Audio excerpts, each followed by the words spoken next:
have this problem with women, right? Like, it's hard for me to say what's actually on my mind. I was dating this woman, right? And she was amazing, but she had this one thing. Every night she would come over, she would want to do some kind of drug. And I really felt insulted by that, okay? I felt like she didn't want to hang out with the real me, you know what I mean? And I couldn't just tell her that it made me upset, so I tried these weird ways of getting out of it. Like, okay, a couple weeks ago, she calls me. She's like, can I come over? I was like, sure, but I've just done a bunch of shows. I'm just trying to relax tonight and finish this World War II documentary that I've been watching. And she was like, I'll bring whippets.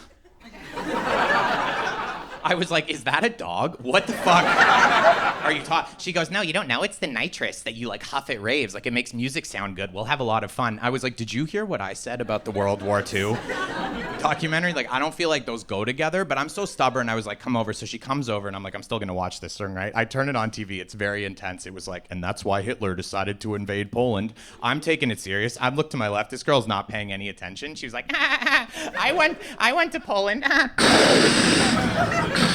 And I was like, dude, I can't believe this is the gas chamber that's pissing me off most right now.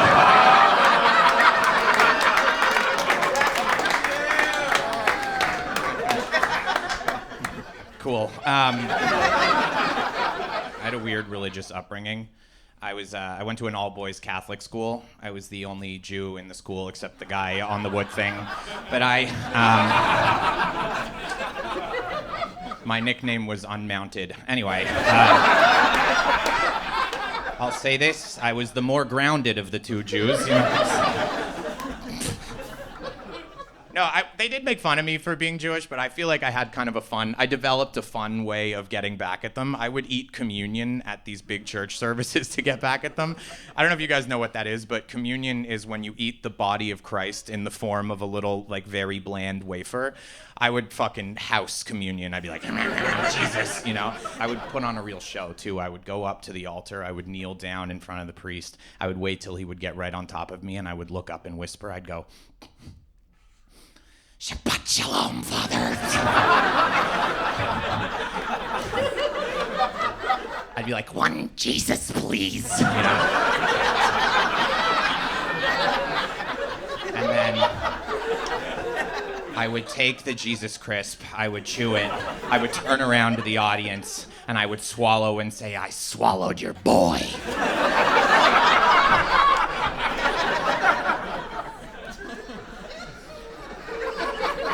I didn't get it. I didn't understand the whole... I thought they broke Jesus up into a bunch of crackers and just sent him to our school. I thought there was only so much Jesus, right?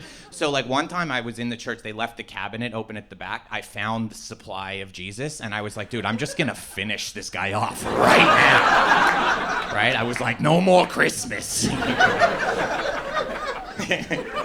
I just got back from Thailand, and here's what's funny about going to Thailand. Nobody makes noise, okay? Nobody wants to publicly support going to Thailand. The only chance you have is one guy at the back of the room who's been, like, divorced 9 times. He's wearing a Tommy Bahama shirt, and he's like, fuck yeah! A lot of people go to Thailand for sex, and I think that, like, gives it a bad name. It gives it a bad image for guys like me who just went for hand jobs. And... Just kidding. I didn't go for women. Okay, I went for noodles. That was the guy's name. The thing about Thailand, I'll say this. No, I did one thing I feel bad about in Thailand. I rode one of those elephants, which you're not supposed to do it. And when you see it, it's like even worse than you could imagine, right? Like, you think that these elephants are going to be huge, right? It's going to be cool. You can sit on it. Your, like, body weight's not going to affect it. The elephant walked around the corner, and I was like, that is the smallest. I was like, is that Bernie Sanders? That is the smallest. He was old. He was gray. He was definitely Jewish, because when I sat on him, he was like, ah! He's like, why'd you eat the big lunch, right? And then the ride sucks, right? Like, you immediately get over the novelty of being on an elephant, and it's really boring. When I first saw this guy, I was like, dude, I'm gonna come back and save you, all right? I'm gonna get PETA. We're gonna liberate this fucking camp. 5 minutes into the boring ride, I was like, scratch that, give me the whip, okay? We need to move faster. And then they take a photo of you on the elephant. I'm whipping him. I think it's the most incriminating photo of me that anyone's ever taken. As a Canadian, I kind of feel like it's my version of Justin Trudeau's blackface photo. Not just because I was riding an elephant, but also I was wearing a turban and in blackface. But okay. Just kidding. No turban. Anyway, No, I am trying to get better with. I'm trying to get better with women. I just quit taking Adderall orally, and no. Here's my thing with Adderall. I quit taking Adderall because my mom gave me Adderall from a young age, and this is what I've realized, right? Like, drugs are so much less fun when your parents are forcing you to take them. I actually think we should use that more to our advantage, right? Like, I think if I have kids, I'm gonna pump those little fucks full of cocaine. I'm gonna be like, dude, one more bump, all right? Let's see if you can get the swing over top of the swing set. Because then they'll get to college and people be like, dude, want to do lines? And they'll be like, no thanks, Dad. So anyway, I quit Adderall, and I'm trying to get better with women, but since I quit Adderall, I like move my hands too much, you know? I was like, I was actually watching a TikTok recently that said if you want to be better with women, speak deeply and move slowly. And I was just like, there's gotta be another way, right? Also, I'm not very confident. I'm trying to be more confident. I love confident guys. I love to hang out with confident guys, like a flat earther. Oh, any flat earthers in here? Dude, flat earthers are so sick. Imagine everyone in the world telling you one thing and you're like, nah, right? How fucking awesome is that? If you ask me what 2 + 2 is, I'm like 4, and you're like, are you sure? I'm like, you know, when I meet a tough guy, I fucking kiss his ass. It's so pathetic. I was at a wedding recently, and this idiot was giving the best man speech, and this was his speech. He said, when I think about this couple finding each other and coming together, I think when life gives you lemons, you make lemonade. And I was like, ooh, he does not understand this expression. I was like, he's saying they made the best of a shitty situation? What a dumb thing to say at a wedding. And I saw him later in the night, and I was like, dude, that lemon metaphor was epic. And he goes, metaphor? I was like, what? He goes, you metaphor, have a few drinks, she'll be a 6. And I wanted to be like, shut up, idiot. I was like, are you a writer? And he goes, I do real estate and I DJ. And I was like, 2 incredible professions. He's like, I do what I love. I was like, when life gives you lemons, right? And I swear to God, he goes, that's not how you use that expression. I'm trying to be tougher, you know, like I just don't like, okay, I have a hard time talking about sex, you know, like I just don't have that like masculine thing. Like I'm actually getting a little better. I can talk about sex now, but I like very quickly have to make a face so I know I don't take myself serious. Does that make sense? Like I can be like, yeah, take it. And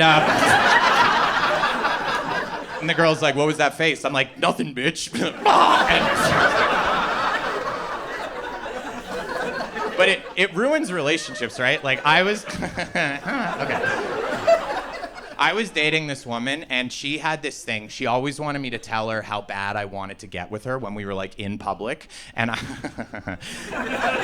remember I was waiting for her once at a restaurant, and she walks in and sits at the table and looks at me, and she was like, tell me you wanted me when you saw me walk into the restaurant.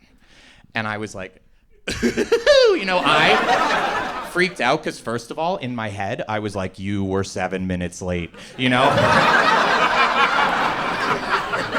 I was like, I didn't want to fuck you. I wanted to order, right? I was like, you want some dirty talk? All right, we missed happy hour, you dumb slut.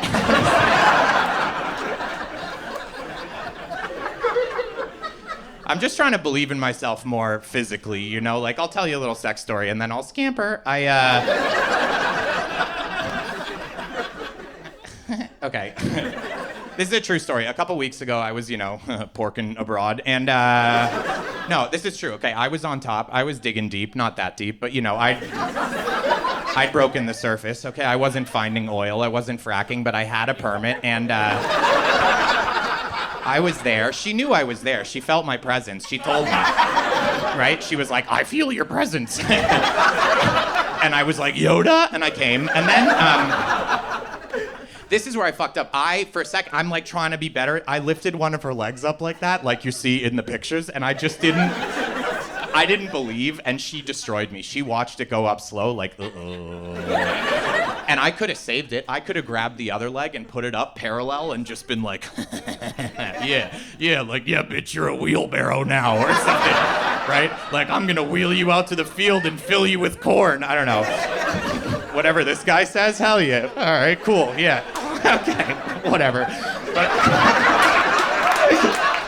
this guy was on his phone at the beginning of my set. He likes me now, though. Anyway. But I didn't do that, right? When I lifted the leg and she made the face, I just froze and put the leg back down. Like I got caught robbing a convenience store. Like, oh, take it back! Anyway, this was a lot of fun. Thank you guys. Good night.